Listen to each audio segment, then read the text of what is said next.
بەناوی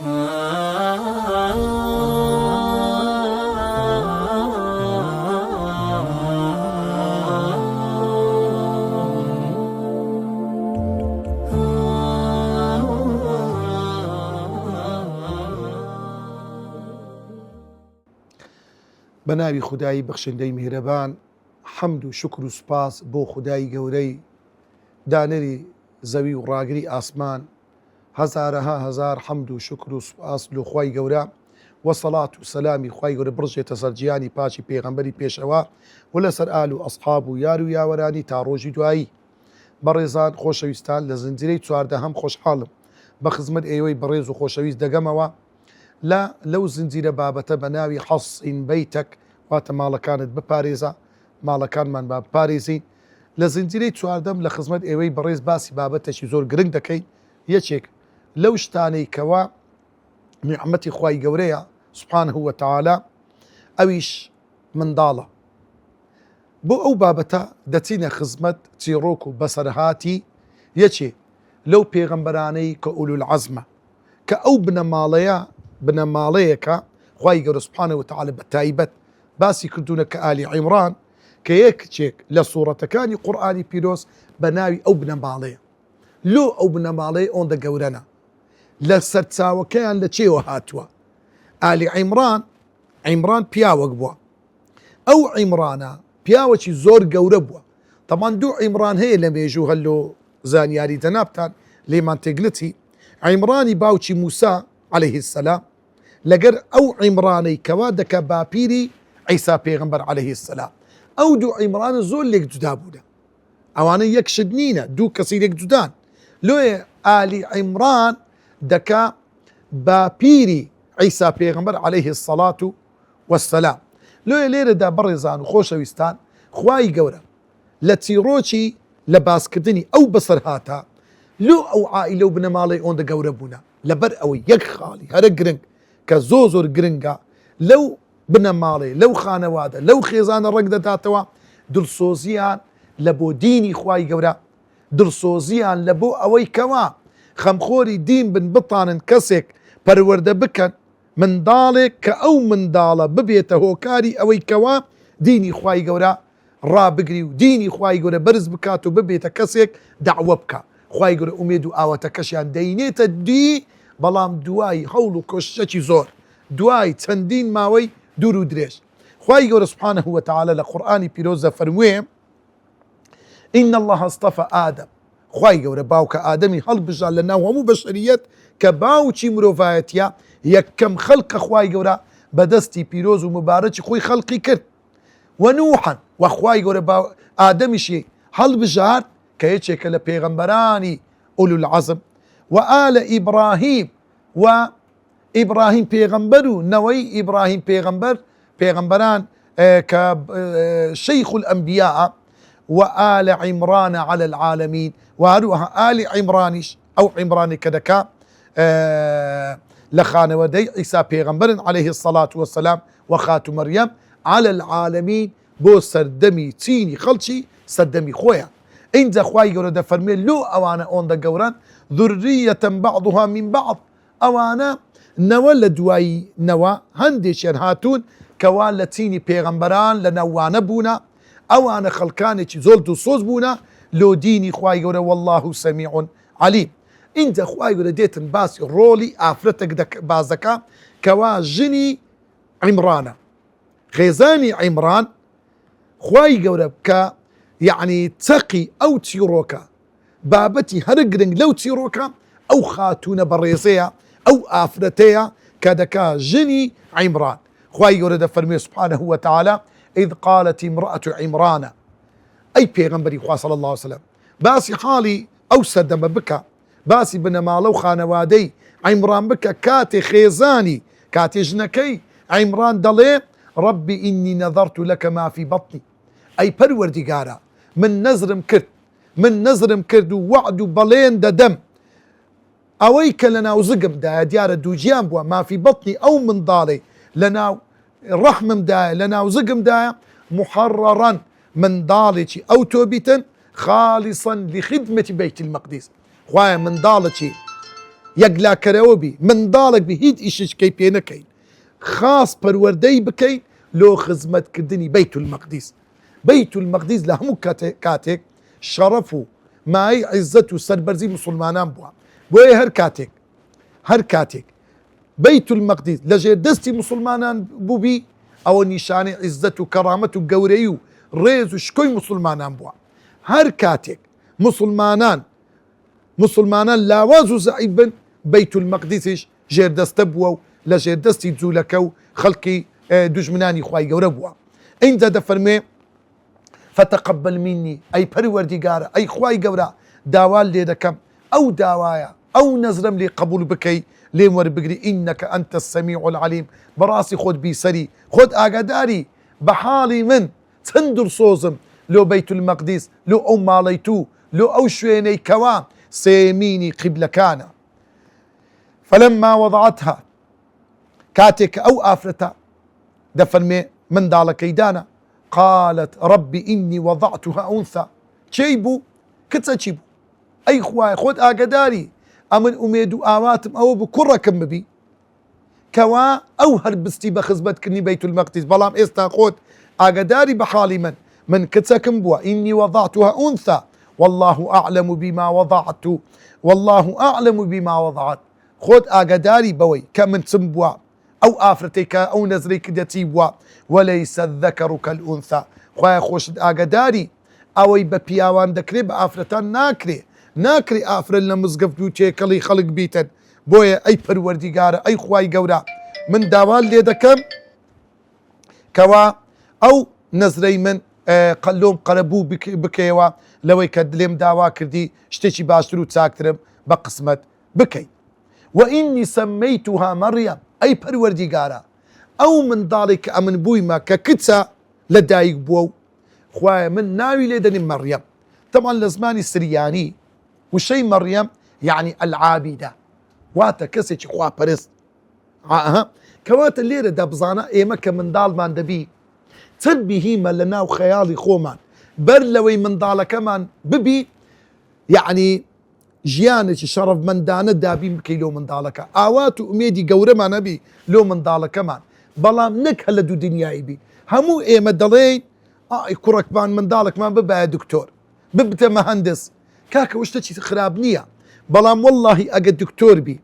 أجا ديني لقى النبي أجا تقوى دار نبي أجا أخوان ناس نبي والله أوهم مسرفو هولو كو شيداكو باب لدياتي أو بهشتي پێ بکردن و ڕێگای بەهەشتیان لۆ ئاسان بکرێ ئەوە هەمووی دەبتە عەزاب و دەبتە خراپەکاری ئەگەر دکتۆرێکی خراپی لێ دەرچی ئەگەر مەهەندسێکی خراپی لێ دەرچی ئەگەر مامۆستایەکی خراپی لێ دەرچی بەڵام ئەگەر دیندار بی بە کابرا تاجیرێک بی با دوکاندارێک بی با کەسێکی ئاسایی بی مادام تەقوادارە لۆ داک و باب ئەوە قازانجە ئەو منداڵێکی ساڵح بی لۆیە خاتو مەریەم دەرێ خوایە داوال لێ دەکەم ئەو منداڵەی نەزر بکەم بۆ خزمەتکاری بەیت المەقدیس چەند میهمە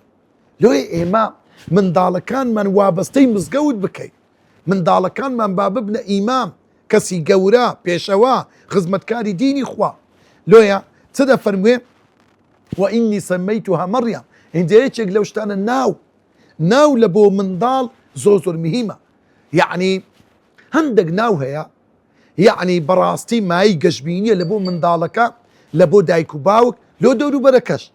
إنسان كان ناولو من ذالي خوي دني محمد لو لبر أوي أخلاقي محمدي هبي لو أوي ديني محمدي هبي لو أوي بيامي محمد هل بقريتو لسسري خوي دابنيتن مداخو من ذالي موان إما حزدكين من ذالك كان من وكو محمد بي صلى الله عليه وسلم ناوي أحمدي ليدني بلام دبي كاك پروردشي بكي دەبی ڕێی محەممەدیشی پێ نیشان بدەیت ئەو جا دەبێتە کەسێکی خوو ڕەوشت محەممەدی لۆیە بەڕاستی ناو زۆر میمە لۆیە لە ڕۆژی قیامەتێش ناوی باش مای سەربەرزیە لۆ منداڵەکە و لۆ دایک و باوک ناوی خراپ مای شەرمەزاریە پێغەمبەری خوا دەفەرمێ صلی الله عليه وسلم إنكم تدعون يوم القيامة بأسمائكم وأسماء آبائكم للروج قيامة إيوة بناي خوتان وبناي باو با بيرانتن باندكرين فراني كوري فران چەند خۆشە ئینسان کە دەرێ محەممەدی کوڕی ئەحمەد عبد الله كوري محمود ئەو ناوانە ناوی زۆر مای سەد بەرزی بەڵام چەتۆی کوڕی ڕێگری کوڕی چەتۆی ئاخر کاکەوە ڕێگرە و ئەوە چەتەیە ئەو ناوانە مای شەرمەزاریە کاکە لەگەڵ ڕێزم لەوانەی کە ئەو نە دایک و باوک دەبی زۆر وردبی نە ناو هەڵبژاردن یان بە ناوی کابرایکی زاڵمی بکەیت کو دەبیتن لۆیە وئینی سەمەیتوها مەڕیەم وأي پروردگارا وإني أعيذها بك وذريتها من الشيطان الرجيم خوايا أو من دالا دي باريزم بتو دي باريزم أي خوايا بنا بردن له خوايا قولا وذريتها وأو نوي لو من دالا بباش دكوي خوايا دي باريزم بتو كداوان لتو دكم بي باريزي من الشيطان الرجيم لا شيطان لا زفري شيطان لو دايكو باوك دبي زور مهمة من دالي بباريزي پاراستنی منداڵ دایک و باوکی بەڕێز بە چەند شێوازێکە یەک لەو شێوازانە دوعاکردنە یعنی لە سەرەتای جوودبوونی ژن و پیاو دەبێ بسم الله بکەن لە کورداری خۆمان مەشهورە منداڵێک ئەگەر قیچەک بزێ و بی دەڵێ دەڕێ ئەو منداڵە بسم الله لێ نەکرایە ئەوە بسم اللهەکەی کاتی جوودبوونی ژن و پیاوە لۆیە پێغەمبەری خوا دەفەرمێ هەر کاتێ ژن و پیاو لە یەکتر نزیک بوونەوە وتیان بسم الله ئەگەر لەو سەرجەیە منداڵەتیان بە قسمت بوو پێغەمبەری خوا دەفەرمێ ئیلا لەم یەضوڕەهو شەیطان زەفەر بەو منداڵە نابە منداڵێکی پارێزراو دەبی لە شەیطان بزانە چەند مهمە لۆیە ئینجا یەکێشتر لە پاراستنی منداڵ لە شەیطان ئەوەیە پەروەردەیەکی جوانی بکەیت یەکێشتر لە هۆکارەکان دوعای خێرکردن لەو منداڵ یعنی پێغەمبەری خوا صلی الله عليه وسلم دەفەرموێ کانە رسول الله صلى الله عليه وسلم يعوذ الحسن والحسين پیغمبری خوا پنای حسن و حسینی دەی پارە بە دوعای پارێزەرەکان دعای لە بۆیان دەکرد کە دەیگۆ دەیفەرموو أعيذكما بكلمات الله التامة پەنا دەگرم لە خوای دەتان پارێزم بەو دوعا و پارێزەرانەی کەوا بكلمات الله التامة بەو شەپاک و تەواوانەی خوای گەورە کە کەلامی خوای گەورەیە من شەڕی شەیطانی وهامە لە شەڕی شەیطان و لە هەموو شتێکی زیان بەخش ئەوە پێغەمبەری خوا دەفەرمێ ئەو دوعایە دوعای ئیبراهیم بووە کە ئیسماعیلی پێ پاراستیە پێغەمبەران بەو شێوەی دوعایان لەو منداڵەکانیان کردیان دائیمەن داک و باب دەبی دەست بە دوعا بن بڵێن خوایە منداڵەکانمان بپارێزی لە شەڕی شەیطان لە فتنەی ئاخری زەمان لە دەرد و لە بەڵا یەکێشتر لە هۆکاری پاراستنی شەیطان پاراستنی منداڵ لە شەیطان لە ڕێگەی شەیطان لە ڕێگای شەیطانی ئەویش ئەوەیە فێرکردنی شارەزاکردنی منداڵ لە دینی خۆی ناسینی خوای گەورە عەقیدە و بیر و باوەڕ ئادابە جوانەکان قورئان و سنەتی پێغەمبەر صلى الله عليه وسلم فتقبلها ربها بقبول حسن خوای گەورە دوعاکەی ئەو ئافرەتە دڵسۆزە دیندارە خواناسە کەوا بە دڵسۆزیەوە نەزرەکەی کرد خوای گەورە قبولی کرد بەڵام بقبول حسن بە جوانترین شێوە خوای گەورە دوعاکەی قبول کرد و ئەنبەتەها نەباتەن حەسەنە لەو کچە خوای گەورە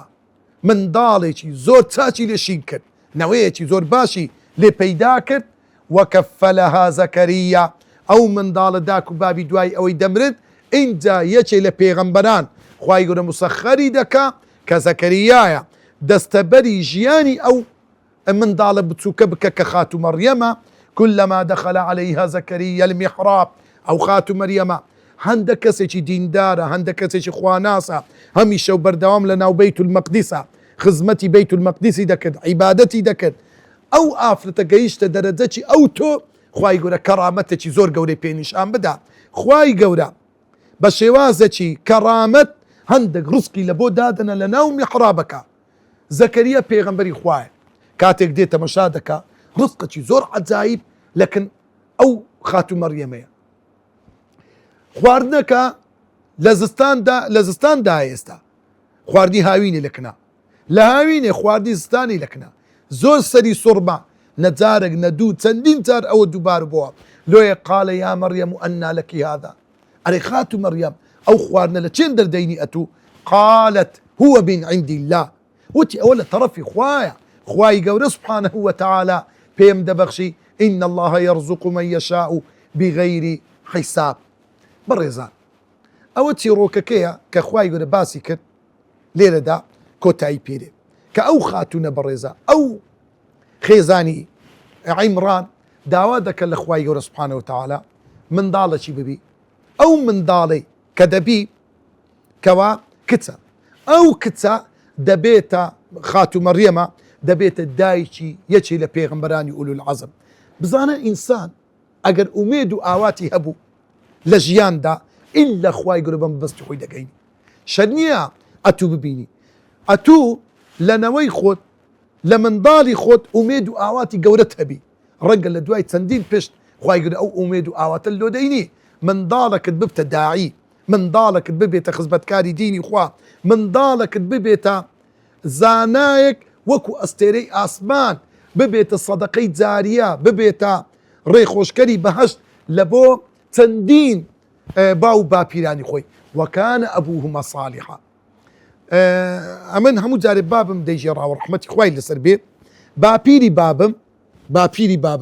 بابير مي لبرخي ندانا لو ملايتي سبحان الله قسمت نبو بابيرم ديانقوي يق آياتي لبربو يوم لا ينفع مال ولا بنون إلا من أتى الله بقلب سليم خلق وقت خوي زود الباق بوا لتعزية كان ديانقو لبرش مالي أو آتي دخي دواء ما مكم ديجي راوا ديقو أو رش ماله هم يدقري يا سبحان الله تكن ضدلشي باق حتى دري خلق كش ضديان باق بوا لدوائي دي بابيرم باب ميدانا بابي شم موفق نبو طبعا تا مادتي زور لعلم الملاياتيخين بلام نبوة ملا بابم سيتار كريدانا يعني براكاني من لويك ببن بملا سبحان الله آنش قسمتي عن نبو آخيري خواهي يقول توفيقي مني دا أوا لچين درا لو سيتار بشتي بيشتر أميدو آواتيا هاتا بيش يعني هاتا دي أوا إنسان قد كل ددا هميشه وبردوام هول بدا من دالكت بريديني خواه بقري ببيت داعي أم نار ملا جبه ومنديلك لبرب كبري والله زحبتا ببيت داعي خزمة كاري دين أوهم جنزاني كوا لسوشال ميديا دعوة دكن بانقوازي دكن كل أوانا إيشي هزار ملاي دكن دكتورة مهندسة داعية خو ما بس إلا أوانيا كابرة ملابي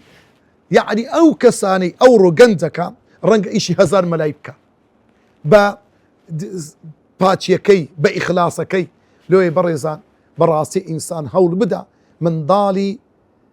يعني فخر بك بويك من ضالكي خزمتي ديني خواي يقولك وميدوار خواي يقول عاقبة خير مامك خواي يقول من ضالك ما صالح بك إيه مش بجي ربا من ضالي صالح لبو دايكو باوشي خومان وصلى الله وسلم على سيدنا محمد وعلى آله وصحبه أجمعين